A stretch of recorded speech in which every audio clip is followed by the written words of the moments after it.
안녕하세요. 지타와 빼꼼TV의 지타입니다. 여러분 반갑습니다. 오늘 제가 여러분들에게 들려드릴 이야기는요, 짜잔! 도깨비 감투라는 이야기입니다. 그러면 도깨비의 이야기 속으로 들어가 볼까요?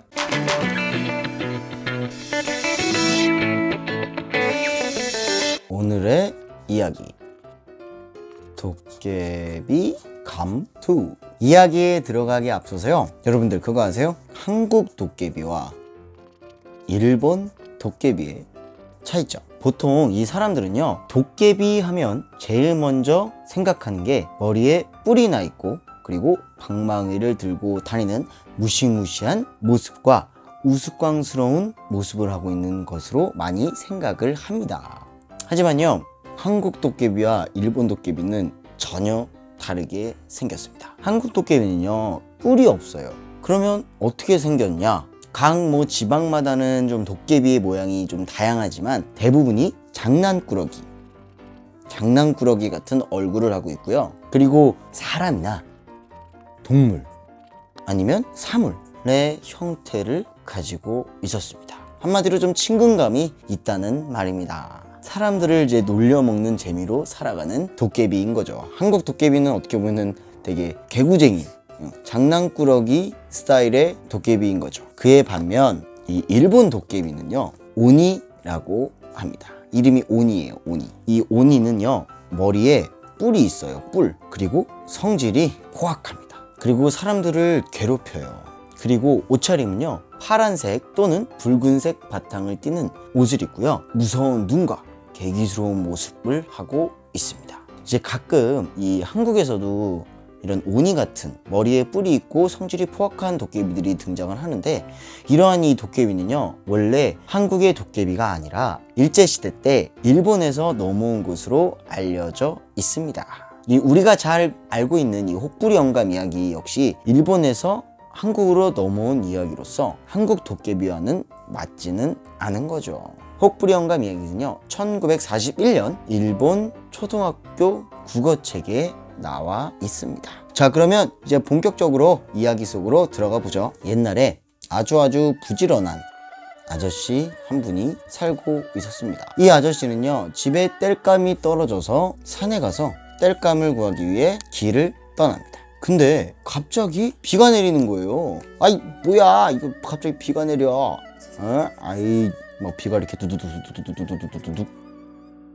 아저씨는 이제 놀라가지고 허겁지겁 산에서 내려옵니다. 내려오는 길에 어떤 기와집 하나가 있는 거예요. 아저씨는 잘 됐구나, 저 집 가서 이제 좀 비를 좀 피하면 되겠어 하면서 이 집으로 갑니다. 이 집에는 아무도 살고 있지 않은 거예요. 그래서 아저씨는 이제 비가 그칠 때까지 이 집 안에 있었는데 깜빡 숙면을 하게 됩니다. 이제 너무 열심히 일을 하다 보니까 그만 이제 잠에 빠지신 거죠. 그렇게 한참을 자다가 밤이 돼서야 일어나십니다. 그래서 아저씨는 놀래서 아이고 큰일 났다, 이거 마누라가 걱정하겠는데 하면서 이제 나가려고 하는데 집 밖에서 시끄러운 소리가, 펜이 굵어가지고 이게 글씨가 잘 안 써졌네요. 다시. 그래서 아저씨는 이제 빼꼼 이렇게 하고 밖을 봤어요. 근데 도깨비들이 밖에 있었던 겁니다. 아저씨는 무서워서요, 다락 안으로 들어가서 숨습니다. 도깨비들은 이제 집 안으로 들어와서 엄청 신나게 놉니다. 이 놀이가 뭐냐? 바로 숨바꼭질을 합니다. 근데 이 도깨비들의 숨바꼭질은요, 뭐냐면 감투를 쓰고 사라지면 찾습니다. 이 사라진 도깨비를 어떻게 찾을까요? 근데 도깨비들은 그래도 순수하게 신나게 막 찾습니다. 그렇게 정신없이 놀다가 갑자기 밖에서 닭소리 잘 내죠.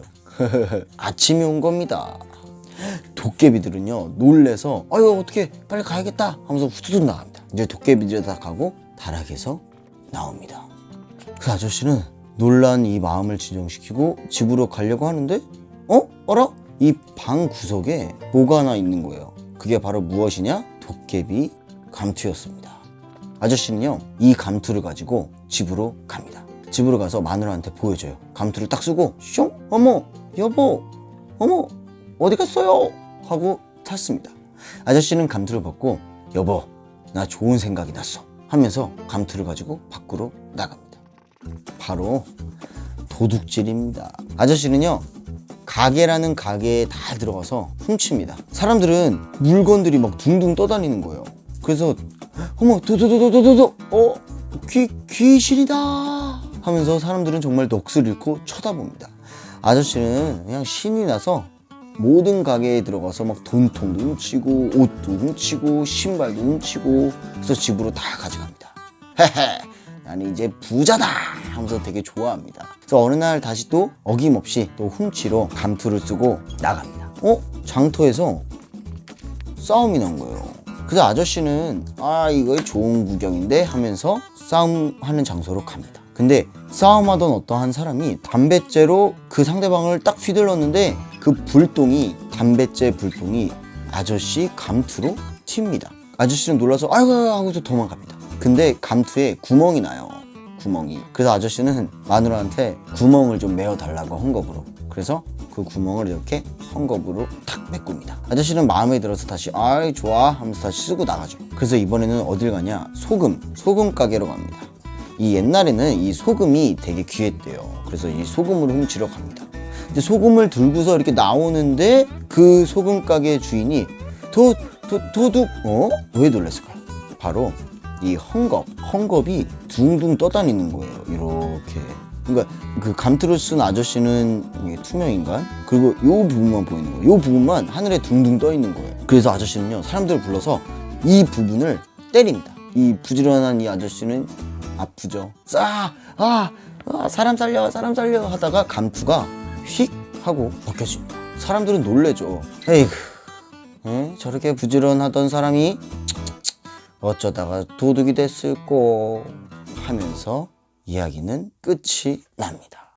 재미있으셨나요? 저도 오랜만에 도깨비 이야기 읽으면서 옛날 생각을 많이 했던 것 같습니다. 오늘 제가 이 책을 읽으면서 느꼈던 건요, 행운이 찾아왔을 때 그 행운을 어떻게 잘 활용할 것이냐, 이거를 좀 느낀 것 같아요. 아무리 착하게 살았던 사람이라도 한순간의 이 선택이 정말 중요하구나. 만약에 이 부지런한 아저씨가 도깨비 감투를 쓰고 좋은 일을 했다면 또 이야기는 달라졌지 않았을 깜짝이야.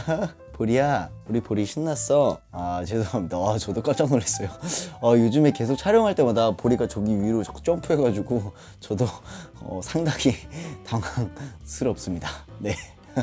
아무튼 그런 이제 선택의 중요성, 한번 여러분들도 이 책을 읽으면서요, 상상의 나라를 펼쳐보는 건 어떨까요? 오늘도 이렇게 저희 지타오 빼꼼TV를 시청해 주셔서 대단히 감사드리고요. 가시기 전에 좋아요 버튼과 구독 버튼을 한 번씩만 눌러주시면 감사하겠습니다. 그러면 여러분, 우리는 다음 영상에서 다시 만나요. 안녕.